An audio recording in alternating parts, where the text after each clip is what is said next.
Oke, baiklah. Mari kita mulai. Assalamualaikum warahmatullahi wabarakatuh. Waalaikumsalam warahmatullahi wabarakatuh. Perkenalkan, nama saya Rian Dwi Ardianto, asal penempatan UPP kelas 3 Calang. Dan adapun rekan-rekan saya, silakan untuk memperkenalkan diri masing-masing. Izin memperkenalkan diri, nama saya Muhammad Sodik, saya dari Badan Pengelola Transportasi Jabodetabek. Mohon izin memperkenalkan diri, nama saya Raffi dari Kantor Otoritas Bandar Udara Wilayah 6 Padang.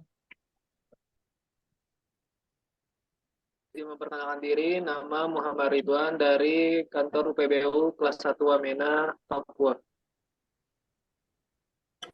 Mohon izin memperkenalkan diri, nama Ahmad Irfan Kurniawan dari Kantor UPBU Moses Kilangin, Timika.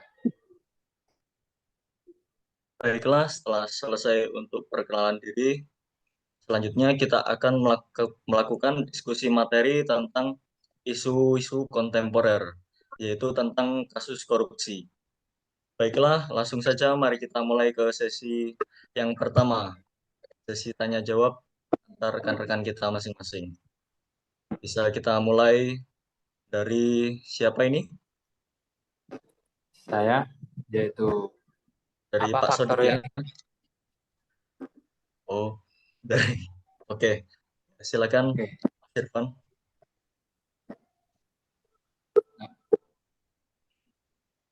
Silakan Mas Irfan.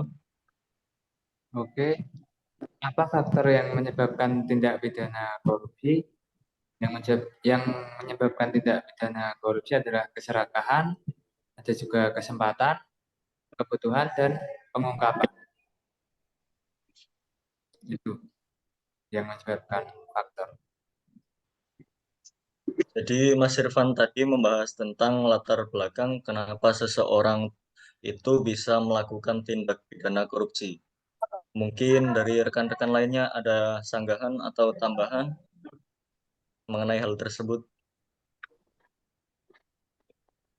Ya, kalau menurut saya untuk latar belakang penyebabnya korupsi bisa dengan demikian dan juga dengan faktor lingkungan itu juga sangat berpengaruh, Bapak Moderator. Oh ya, di faktor lingkungan ya berarti. Kalau tidak ada yang saling mensupport untuk melaksanakan hal tersebut, maka tidak akan terjadi hal tersebut. Baiklah. Betul. Ada tambahan dari yang lainnya mengenai latar belakang kenapa seseorang tersebut bisa melakukan korupsi?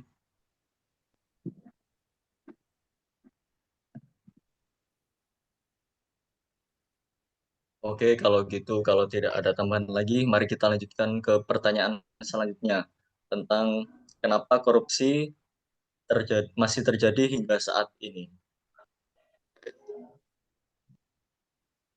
Ya, saya bakal coba menjawab ya kenapa kasus korupsi ini masih banyak terjadi di Indonesia. Yang pertama Iya, memang kasus korupsi sendiri ini memang sangat sulit diberantas di Indonesia karena bisa dilihat dari sisi historisnya sendiri, eh, para penjajah dan pendahulu dari yang pas saat kita dijajah itu sudah menampilkan, memproyeksikan diri mereka sebagai dan mengajarkan kepada penduduk pribumi yaitu Indonesia sebagai perilaku yang koruptif. Dan yang kemudian dari sisi birokrasi yang saat ini yang sangat lambat dan ya lumayan berbelit, yaitu mungkin menciptakan celah bagi para oknum untuk meraup keuntungan mereka dengan meminta imbalan kepada masyarakat untuk biar mempercepat segala urusan mereka gitu. Terus iya, ada mungkin hukum Indonesia ini yang lemah karena menciptakan pemikiran bagi para oknum untuk melakukan tindakan korupsi. Jadi itu korupsi masih baik terjadi, tetapi tidak ada jerat-jerannya gitu. Karena hukum yang di Indonesia ini sangat lemah. Jadi ya penggunaan kekuasaan itu sangat menginterventasi proses pengadilan yang membuat para koruptor semakin leluasa melakukan korupsi. Sekian. oh ya. Terima kasih atas jawabannya, Mas Raffi. Jadi kekuasaan itu memegang hak penuh lah ya untuk Betul, kasus-kasus kekuasaan. melakukan tindak pidana korupsi kita. Dari rekan-rekan lainnya mungkin ada sanggahan lagi dari Pak Sodik, Mas Irfan, sama Mas Ridwan. Cukup, Mas. Cukup ya, jawabannya sudah lengkap. Oke, selanjutnya kita lanjutkan ke pertanyaan siapa yang bisa mencegah korupsi tersebut bisa terjadi? Siapa yang bisa mencegah tersebut? Izin Pak Moderator, izin menjawab. Ya, Jadi untuk yang dapat mencegah korupsi, tindakan korupsi itu dimulai dari diri kita sendiri. Bagaimana cara kita menyikapi lingkungan sekitar kita, bagaimana cara kita bertindak, bagaimana cara kita bergaul, itu menentukan apakah kita akan terlibat dalam kasus tindak pidana korupsi atau tidak. Yang awalnya kita itu harus bekerja dengan jujur, harus bekerja dengan disiplin, kemudian kita menghindari perilaku-perilaku korupsi, dan juga menghindari konflik-konflik kepentingan yang ada hubungannya dengan kepentingan kerja, seperti kita menghindari kepentingan diri kita sendiri. Apabila kita merasa kekurangan, ya kita bagaimana caranya kita tetap merasa cukup tanpa melibatkan hasil tindakan korupsi tersebut. Kemudian selanjutnya kita dapat sharing atau melaporkan apabila ada tindakan korupsi di lingkungan kita sehingga korupsi tersebut dapat dikurangi. Sekian Bapak Moderator. terima kasih atas jawabannya Mas Sodik. Dari rekan-rekan lain ada tambahan mungkin? Kita sebagai ASN, bagaimana cara kita mencegah korupsi tersebut? Ada tambahan yang lainnya?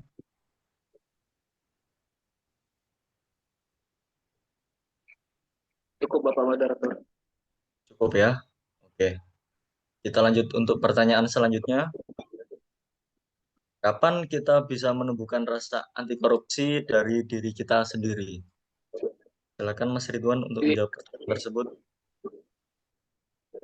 dia menjawab Bapak Moderator, Ya, kapan kita bisa menumbuh rasa anti korupsi, apalagi dari diri kita sendiri.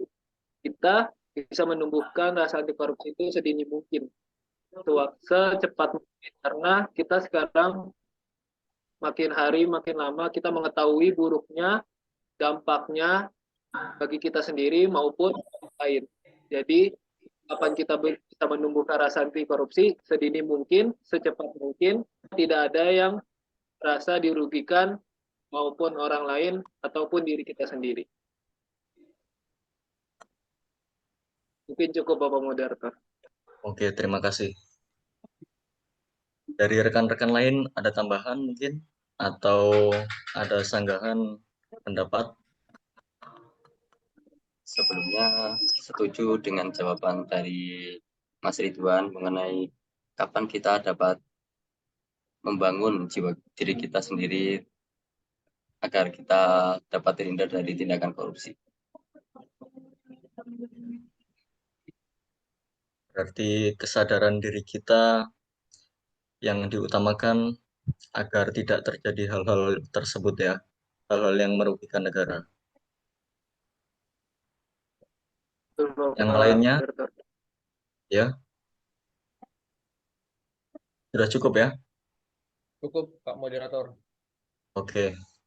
Selanjutnya, di mana kita bisa menerapkan perilaku anti korupsi. Jadi, menurut Kemenkeu ini ada 9 nilai anti korupsi yang dapat kita terapkan dalam kehidupan, berkeluarga, bekerja, maupun bersosialisasi dalam masyarakat. Kesembilan nilai anti korupsi tersebut dibagi menjadi 3 bagian utama, yaitu inti, jujur, disiplin, tanggung jawab, yang dapat menumbuhkan sikap adil, berani, peduli, sehingga mampu menciptakan etos kerja yang kerja keras, mandiri, dan sederhana. Penjabaran singkat arti nilai-nilai penting tersebut dilakukan oleh kita semua dalam setiap waktu di keseharian kita di UPT kita masing-masing. dan maupun dalam interaksi kehidupan bermasyarakat dan bernegara. Oke, itu aja jawaban dari saya. Mungkin ada tambahan di mana kita bisa menerapkan perilaku anti korupsi. Untuk kita ASN, calon ASN, Kementerian Perhubungan sangatlah penting untuk kita menumbuhkan perilaku tersebut. Mohon izin Pak Moderator, ya terutama kita membangun sikap anti korupsi itu di lingkungan kita, lingkungan kerja kita terlebih dahulu, sekitar-sekitar kita, lingkungan yang terdekat dengan kita, yang berinteraksi langsung dengan kita. Ya. Jadi di lingkungan kita tegakkan dulu mana aturan yang benar, mana yang menurut kita itu benar, maka kita terus tegakkan, dan jika itu salah, maka perlahan-lahan kita benarkan hal tersebut agar menjadi hal yang positif. Begitu ya. Ya, benar Pak Moderator. Ya. Dari yang lainnya bagaimana mengenai materi kita isu-isu kontemporer tentang korupsi ini? Mungkin ada saran untuk ASN-ASN seperti kita? Mohon izin menjawab untuk Pak Moderator. Ya, Mungkin sedikit saran dari saya sebagai calon ASN yang baru ini, mungkin untuk eh, mungkin diadakannya mungkin ya pendidikan anti korupsi untuk kita yang awal-awal gini untuk mencegah bibit-bibit koruptor gitu. Terus mungkin ada ya, dibikin strategi untuk mencegah memberantas korupsi dengan ya mungkin ada beberapa hal lah kayak minimal itu di dalam lembaga kita ini terdapat internal birokrasi. Jadi ya menitik beratkan ya, pada ya. adanya penguatan kapasitas kelembagaan. Jadi ya yang menegakkan aturan-aturan ketat di dalam lembaga kita. Jadi kita sebagai walaupun calon dan pegawai-pegawai yang lama itu tidak ada niatan untuk melakukan korupsi tersebut. Sekian, Hmm, Pak Wilson. Intinya transparan dalam melakukan segala sesuatu, Mas ya. Ya benar, Pak Farhan. Oh ya. Dari yang lainnya mungkin ada saran-saran untuk rekan-rekan kita mengenai korupsi ini. Sedikit saran Bapak Moderator, mungkin dari saya untuk kita para calon-calon ASN, biar meminimalisir korupsi ini, apalagi lebih baik mencegah, kita membuat kesadaran untuk kita sendiri, untuk peduli dengan orang lain. Karena kalau kita melakukan suatu korupsi, otomatis pasti ada pihak lain yang dirugikan secara tidak langsung. Mungkin itu Bapak Moderator. Oh ya, baik. Terima kasih ya. Jadi dari diri kita sendiri kesimpulannya harus disadarkan dari diri kita masing-masing ya. Dan yang paling penting itu memperkuat iman kita agar kita tidak melakukan hal-hal yang dibenci oleh agama yang menimbulkan dosa seperti korupsi tersebut. Kita harus bekerja itu dengan ikhlas, melayani dengan sepenuh hati. Jadi ketika kita melayani, kita tidak usah mengharapkan imbalan apapun dari tersebut karena kita udah ada bagian kita dari pemerintah itu. Kita kerja, ya udah berarti kita melaksanakan tugas tanggung jawab kita tanpa mengharapkan imbalan lain ataupun meminta-minta dalam pekerjaan kita tersebut. Ya, kurang lebih seperti itu kesimpulan untuk kasus korupsi isu-isu kontemporer kita sore hari ini. Cukup sekian ya, nggak ada yang perlu ditambahkan lagi. Ya, Saya rasa dirasa cukup. Oke, kalau gitu. Terima kasih atas materi diskusinya rekan-rekan sekalian.